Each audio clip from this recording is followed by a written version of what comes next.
कोई भूत प्रेत आता होगा, वो खाता होगा। साहब इस पे भी कुछ नहीं बोले।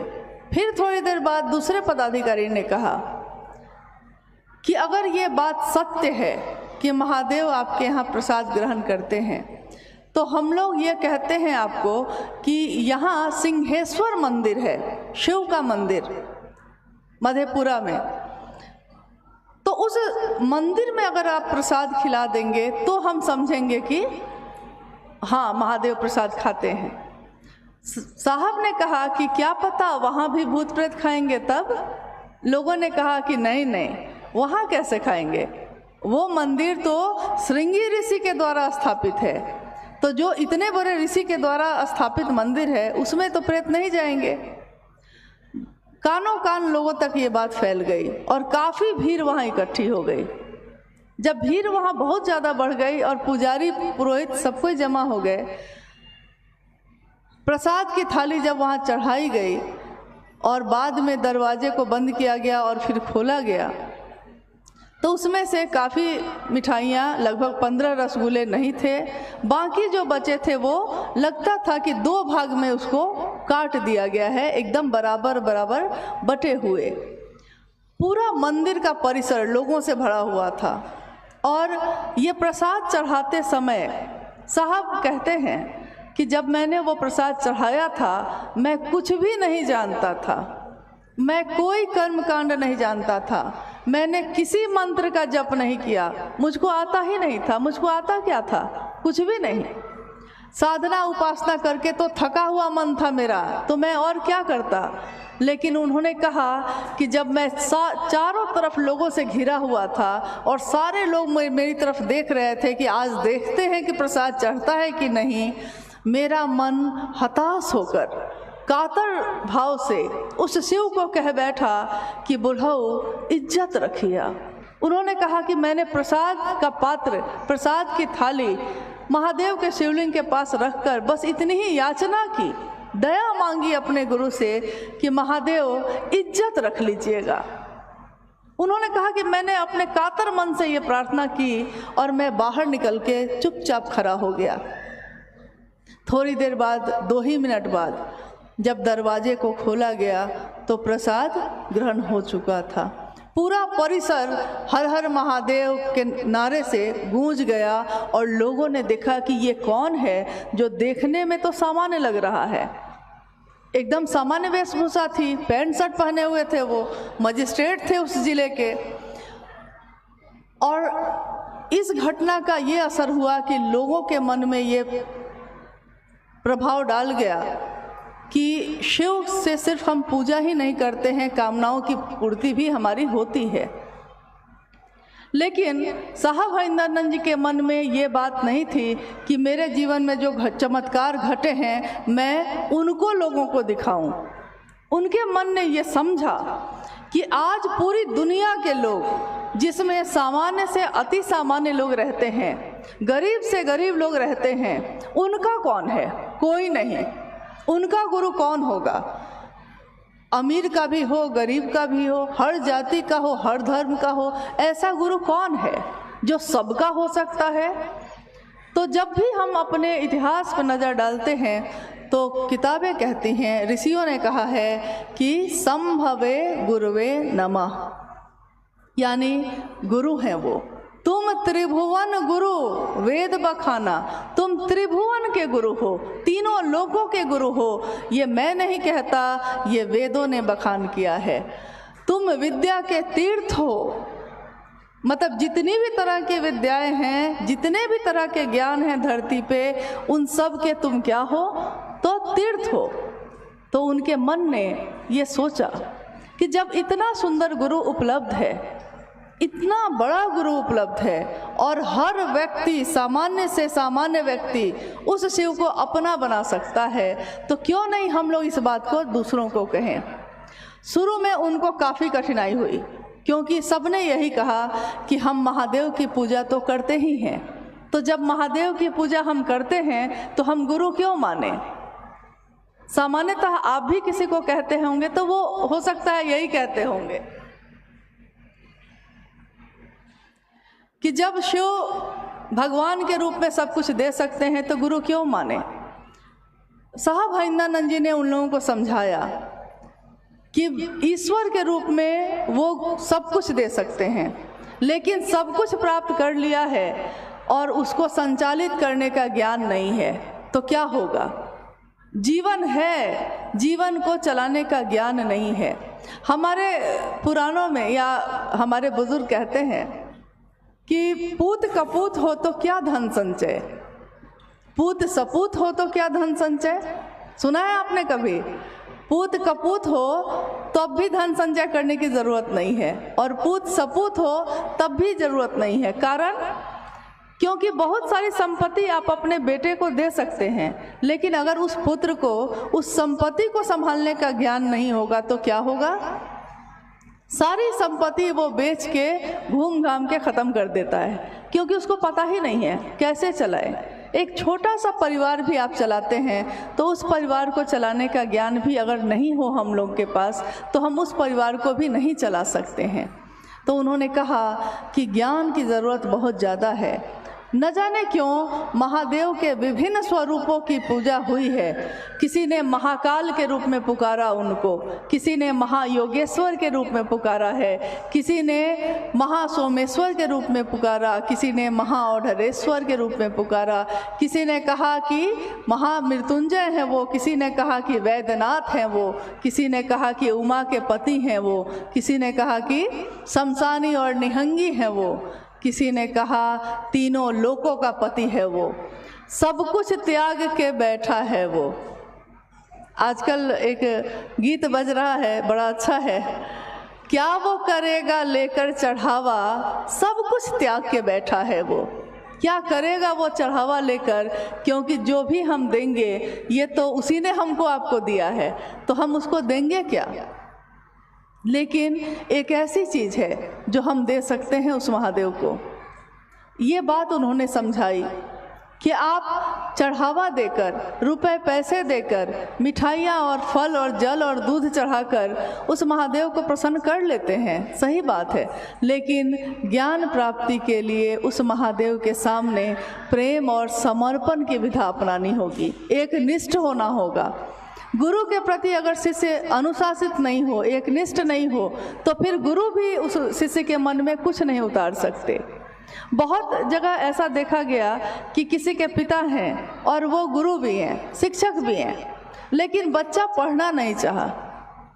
अब अपने पिता से वो पैसा ले रहा है, सुविधा ले रहा है, लेकिन पिता से ज्ञान लेने में उसकी रुचि नहीं है, तो पिता जबरदस्ती उसको ज्ञान दे सकेंगे? सामान दे सकते हैं, सुविधाएं दे सकते हैं, लेकिन ज्ञान के लिए गुरुमुख होना पड़ता है, यानी गुरु के तरफ उन्मुख होना पड़ता है, गुरु के तरफ अपने मन को करना पड़ता है। तीन सूत्र आप सुन रहे हैं। मुझको नहीं पता कि आपने तीन सूत्र के बारे में क्या जाना है, लेकिन जितना भी हम लोग के पास समय अभी है उसमें उसको स्पष्ट करना चाहती हूँ कि शिव को गुरु जब हम मानते हैं, मेरा मन, शिव को गुरु मानने में दीक्षा की कोई परंपरा नहीं है। ऐसा नहीं है कि कोई मंत्र दिया जाता है या फिर कोई साधना उपासना बताई जाती है, ऐसा कुछ भी नहीं है। मात्र एक विचार, मात्र एक सोच कि शिव मेरे गुरु हैं, मैं शिव का शिष्य हूँ, मुझ शिष्य पर दया कर दीजिए। मात्र आपका ये विचार शिव शिष्यता की शुरुआत करता है, यानी दीक्षा इसी से शुरू हो जाती है। अब है कि गुरु और शिष्य परंपरा में हम कहते हैं कि जब गुरु ने कुछ दिया है तो हमको भी उसको कुछ देना चाहिए, यानी गुरु दक्षिणा। तो साहब हरिंदरानंद जी ने कहा कि वही सब कुछ त्याग के बैठा है, क्या लीजिएगा, क्या दे सकते हैं आप उसको। तो उन्होंने कहा कि आपका मन का भाव, क्योंकि गुरु भाव सत्ता है, तो भाव सत्ता, सामान की भूख नहीं है वहाँ, सामान का आग्रह नहीं है, चीज़ों की ज़रूरत नहीं है वहाँ, आपके मन का भाव वो ग्रहण करते हैं। भाव, भावेन लभ्यते देवता, भावेन देव दर्शनम, भाव से देवता लभ्य होते हैं, भाव से देवताओं के दर्शन होते हैं। लेकिन ये शिव गुरु की परंपरा है, इसमें आपको विश्वास नहीं हो तब भी आपका एक विचार सिर्फ आपको शिव शिष्टता की तरफ बढ़ा देता है। और कहा जाता है कि जिस बारे में हम बार बार बात करते हैं, हर दिन बात करते हैं, एक दिन हमारा मन भी वैसा हो जाता है। संकीर्ण की बात करने वाले का मन संकीर्ण होता है। हमेशा किसी की शिकायत कर रहे हैं, हमेशा दूसरे की बुराई सोचते हैं, हमेशा किसी के लिए जलन है, तो हमारा चेहरा और हमारा जीवन भी वैसा ही हो जाता है। लेकिन किसी का भला सोचते हैं, अपना भी सोचते हैं, दूसरे का भी सोचते हैं, यानी विराट की बात करने वाला, समाज की भी परवाह करने वाला, अपनी भी परवाह करते हैं और दूसरों की भी करते हैं। अगर मैंने खाना खाया है, कोई भूखा है, तो मुझसे खाया न गया, ये है आपका मन का थोड़ा विराट होना, थोड़ा बड़ा होना। तो एक दिन आपका मन इससे भर जाता है और शिव की बात करने वाले का मन शिव से भर जाता है, शिव जैसा ही हो जाता है। तो उन्होंने अपने जीवन में सभी लोगों को एक संदेश दिया, चाहे वो जहाँ भी गए, यही कहा कि शिव से ज़्यादा अपना कोई नहीं, शिव से ज़्यादा बड़ा मित्र कोई नहीं, शिव से ज़्यादा आपका शुभ और कल्याण सोचने वाला कोई नहीं। तो क्यों नहीं उस शिव को अपना गुरु भी बनाते हैं, क्योंकि विभिन्न स्वरूपों की पूजा हुई है, लेकिन उनके ज्ञानदाता स्वरूप से लोग, सामान्य लोग नहीं जुड़े, कुछ विशेष ही लोग जुड़ पाए थे उस समय। अब हुआ ये कि सामान्य लोग जुड़ेंगे कैसे, क्योंकि हम लोगों को साधना करने अगर हम लोग बैठेंगे तो साधना होती नहीं है। हम आंख बंद करके अगरबत्ती जला के भी बैठते हैं किसी देवी देवता के सामने, तो आंख बंद जरूर रहती है, लेकिन मन भटक जाता है, मन कहीं खो जाता है। मतलब मैं इस जगत के चीज़ों में ऐसा खो गया हूँ कि मैं शिव की तरफ चल ही नहीं पाऊँ। तो क्या करना पड़ता है? उन्होंने कहा कि आपका मन ही साधन है, आपका मन ही किसी को भी अपना समझता है। मन एक ऐसी मशीन है जो लगातार विचारों को पैदा करती है, और उसी मन में अगर ये विचार आप डाल दीजिए कि जैसे और रिश्ते हैं मेरे, वैसे ही शिव भी मेरा है, ये विचार अगर लगातार चलता रहा, बार बार चलता रहा, तो क्या होगा? एक दिन आपका मन इसी भाव से भर जाता है। तब आप आते हैं भाव की स्थिति में। भाव भी अगर बार बार भाव बना रह गया और बार बार ये गहरा होता गया, तो एक दिन प्रेम बन जाता है। और प्रेम का चरमोत्कर्ष, प्रेम की भी गहराई क्या है? भक्ति है। तो भक्त बनना बहुत कठिन है, लेकिन शिष्य बनना थोड़ा आसान है। एक गुरु ने अपने शिष्य को, जब वो एक आश्रम में रहता था और उस गुरु से शिक्षा ग्रहण करने के बाद वो अपने घर की तरफ जाने लगा। जब घर जाने लगा तो उसने अपने गुरु से कहा कि गुरु, मैं चाहता हूँ कि कोई ऐसी चीज़ मुझको आप दे दीजिए ताकि मैं दूसरे को भी देख सकूँ कि उसका मन कैसा है। मतलब उस चीज़ से मैं उसका आकलन कर लूँ, उसको देख लूँ कि वो कैसा है। आपने मुझको इतना ज्ञान दिया, तो कुछ ऐसी कृपा करिए कि ऐसा भी कुछ दे दीजिए। उस गुरु ने अपने शिष्य को एक शीशा दिया, एक आईना दिया और कहा कि यही आईना लेकर तुम चले जाओ, तुम इसमें जो देखना चाहोगे वो तुमको दिख जाएगी। अब वो शिष्य उठा, जाने के लिए उठा, तो उसने धीरे से उस आईने को, उस शीशे को अपने गुरु की तरफ घुमाया। उस शीशे में उसने देखा कि गुरु के मन में भी कुछ संकीर्णता है, गुरु के मन में भी कुछ गंदगी है। अब शिष्य को बड़ा धक्का लगा उसको। उसने सोचा था कि गुरु के मन में तो कुछ नहीं हो सकता। फिर वो वहाँ से अपने घर की तरफ चला।